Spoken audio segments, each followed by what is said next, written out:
자, 지난주에 이제 저희가 그 이재명 대표하고 싱하이밍 중국 대사 관련된 얘기를 하면서 이게 굉장히 의미 있는 만남이다. 실제적으로 중국의 의도를 보여준 것이다라고 했더니 우리 방송 놀고 있는 동안 바로 이 싱하이밍 대사를 초치했어요. 불러서 뭐라 그랬다는 거죠. 그래서 그 다음날 중국도 우리 주중 대사를 초치했습니다.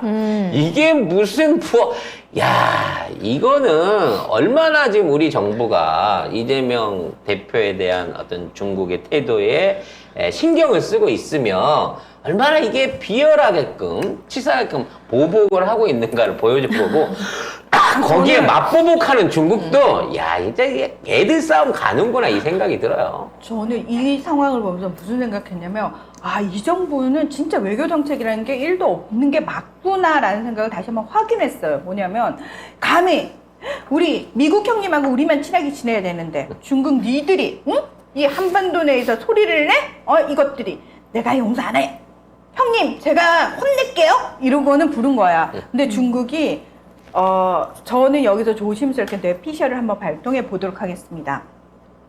자, 중국과 미국은 지들이 겉으로 싸우는 부분은 싸우지만 밑에서 또 물밑교류 하는 건 겁난 물밑교류를 해요. 돈거래는 확실히 하죠, 둘이. 그렇습니다. 자, 그런 상황에서 지금 중국이 하고 있는 건 뭐냐면 더 이상 미국 중심의 국제 질서로 흘러가게 내버려 두지 않겠다라는 걸 확실하게 하고 있거든요. 그러니까 중국은 그걸 실천하고 있어요. 하나하나 따박따박.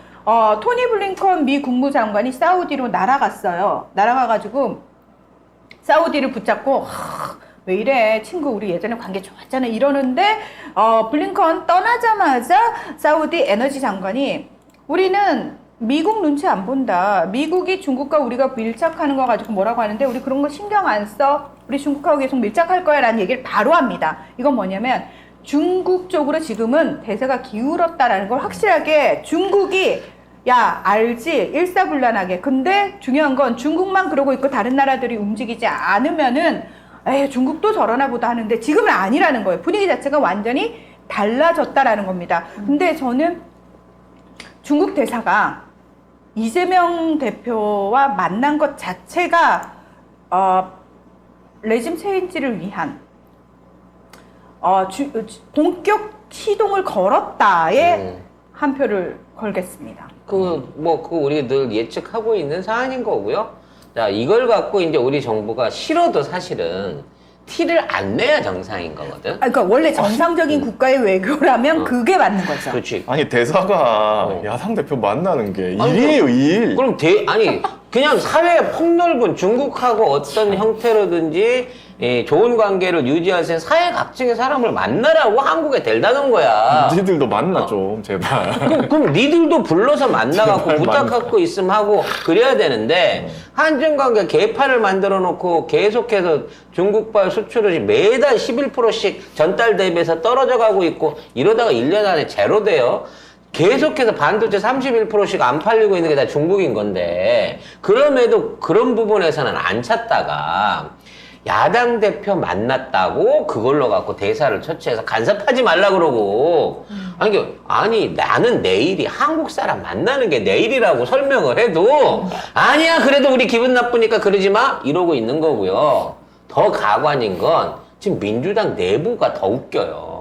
수박들이 들고 일어나갖고 저자세 대중 만남을 했다는 거야. 아니 누가 봐도 만천 초청을 받은 거고 싱하이밍 대사의 태도는 늘 정중했으며 심지어 자기가 미리 준비한 브리핑 원고를 들고 와갖고 앞에서 브리핑을 15분 동안 읽었어요. 그냥 말로 한 게 아니라 이런 말씀을 전하고 싶습니다라고 와서 읽었어. 이게 보고를 한 거 아니야. 거기에 대놓고 이재명 대표 뭐라 그랬어요? 이해하니까 한중관계 개선을 위해 가지고 단체 여행령 같은 거, 금지령 같은 건 좀 풀어주는 게 어떻겠습니까? 라고 제안까지 하고 왔어. 근데 저자세를 하고 왔다고 지금 수박들이 이재명 대표를 때리고 있는 거예요.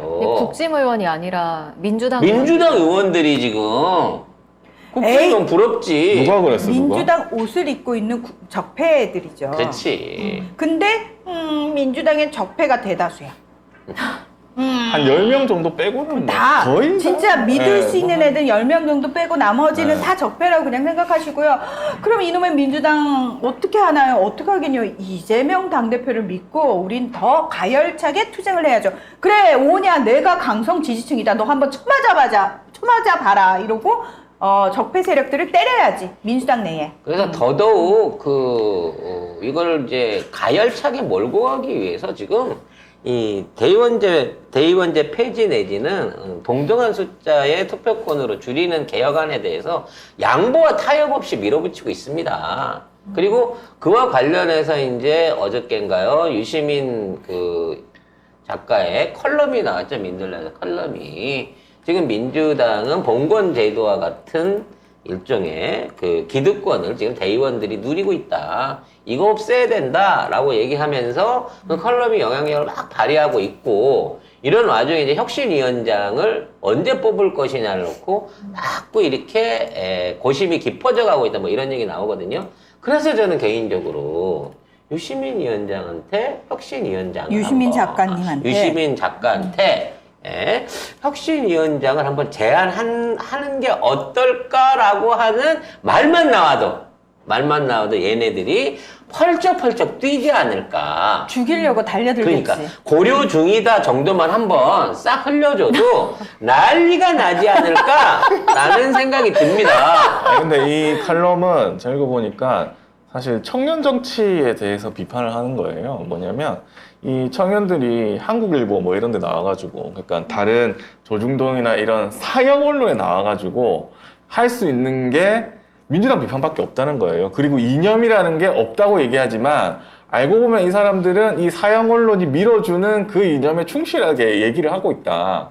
근데 그거를 비판하면서 유시민 전 장관을 열린우리당 시절에 이 사람을 비판을 하면서 그때 뭐라고 했냐 해서 막 뭐라고 해.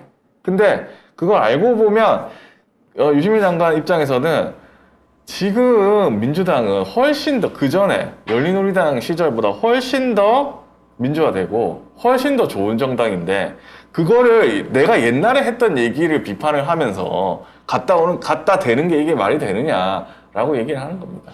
그래서 청년이 아니라는 거지. 지금 이 와중에 또 문재인 대통령 욕하는 댓글이 들어오는데 또 왜? 지금 욕할 대상을 정확하게 당신이 지금 하는 소리가 뭐하고 똑같은 줄 알아? 당신이 그렇게 지지하는 이재명을 욕하는 수박들 태세하고 똑같은 태세야. 지금 무엇이 중요한디? 지금 같은 문재인 대통령을 향해서 욕을 하는 게 지금 이 사안을 해결하는데 뭐가 도움이 되지? 수박들이나 청년 애들이 민주당을 욕하고 지금 이재명 대표를 못 잡아먹어서 안달인 게 과연 지금 이 사태를 해결하는데 무슨 도움이 되냐고요. 개혁이 미진하고 예를 들어 윤석열 같은 사람을 일찍 자르지 못하고 기재부를 통제하지 여러 가지 인사상의 문제가 있다. 다 이해할 수 있단 말이야. 그냥 문제는 그런 부분의 결과를 만들어내게 한 원인이 수박한테 있는 건데. 그렇지. 지금 문재인 대통령을 비난하는 거는 수박들이 저지른 과오를 수박들이 의도적으로 만들어낸 전 정권의 실패나 실수를 갖다가 문재인 대통령 한 사람한테 뒤집어 씌워서 정당성을 얻으려고 하는 짓거리밖에 안 돼. 문재인 대통령이 혼자 해? 행정부가 혼자 하는데요? 같이 했던 사람들이 공동으로 책임을 져야 될 거고 그런 부분 안에서의 비난이라 그러면 받아들일 수 있지. 근데 문재인이 심지어 수박의 왕이래. 똥파리의 왕이래. 그렇게 생각하는 사람은 똥파리들밖에 없을 텐데. 그래서 그런 류의 논리는 더 안 통하고, 그럼 그랬다고 치자고. 지금 그 과거에 있는 결과 따질 때냐고. 미래를 보고 가야 될 거 아니야. 그렇죠. 근데 지금 보면 정치를 보면은 생각해보면 김대중 대통령 때 같이 했던 사람들 그때 나중에 어떻게 됐어요? 박근혜 지지하면서 문재인 쳤어요. 맞아요. 그래, 생각해보면. 자, 우리가 이렇게 또 비판하잖아. 갈라치기다. 그러면은, 그 다음 얘네 논리가 뭔지 알아? 아까 왜 뺑뺑이 돌듯이 그 다음 논리는 문재인이 신이냐? 왜 문재인 비판을 못하게 하냐? 이 논리로 바로 넘어가 또. 해. 아니 그러면 그 똑같은 논리로 김대중 전 대통령 비판합니까? 안 하잖아요. 그리고 노무현 대통령 됐을 때도 얼마나 사람들이 싫어했어.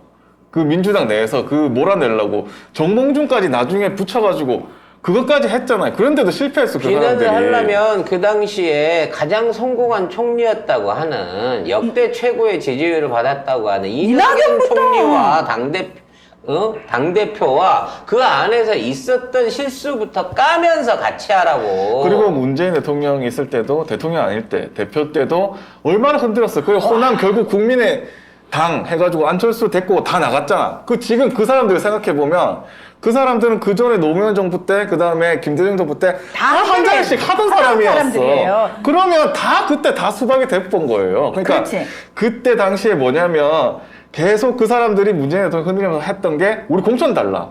네가 호남에 해준 게 뭐냐? 이러면서 난리가 나가지고 안철수 됐고 우리 나간다 하니까 설마 나가겠어? 이제 나가버렸잖아. 그리고 호남 다 먹었잖아요. 그 사람들 대부분 저쪽에 가 있어요. 맞아요. 그리고 지금 또 남은 수박들이 이재명 대표 흔들잖아. 똑같은 패턴이 벌어지고 있는데 거기 또 휘둘려가지고 그래 문재인이 왕수박이다. 문재인이 신이냐. 그러니까 장난쳐? 결론은 아유. 제가 말씀드리고 싶은 결론은 사람에 따라서 하지 말고 그 사람들이 어떤 행동을 하느냐, 어떤 말을 하느냐 그거를 그렇지. 보면 그게 수박이든 뭐 아니든 저쪽 개였다가 이쪽으로 오는 사람도 있을 수 있잖아. 그래서 응.